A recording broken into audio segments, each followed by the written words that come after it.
Good morning. I love a great opportunity to educate, and I am off from the bus yesterday and today because we didn't have any school. I put that video out yesterday with the spray bottles, and I showed that the detangler naturally separates. I realized it was an opportunity to educate, so I'm going to educate real quick. Today, get my face instead of a voiceover. I ran out to my garage and I took a picture of my Coach's TKO that is in the blue spray bottle, which is the same exact one I used in the video to show you guys the natural separation of the detangler from the water and the oil. We use a specialized water that helps keep the detangler pH balanced and from spoiling. We don't use the harsh emulsifiers or alcohols that would keep it mixed together. Alcohol a lot of times is put into a product to keep all the products together instead of separating, because a lot of times when people see separation, they don't like that. But our detangler naturally should be separating after it sits for a day or two, sometimes however long. It depends on how often you use it. But if you go home on a Friday and you come home on a Monday, you should see that your detangler has separated. If you add the oil like I do, you're also going to see the separation in that. And I'm going to show that picture here at the end. That is completely normal.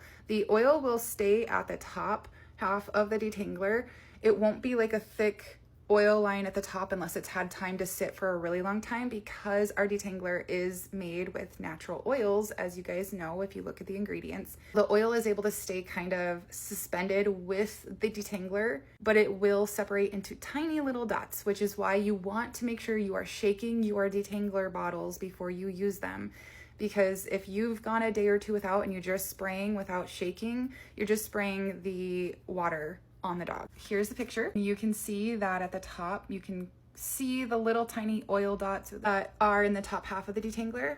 And then you see the bottom half is just the detangler and then the water. And that is completely natural. That is actually how you can tell that you have a more natural product versus a synthetic or something that's got a lot of alcohol in it, because you will have separation, especially if there is oils and waters used in the product. It's a good thing. You want it to be separating. Just shake it up real good before you spray it on the dog every time. Have a great day, everyone.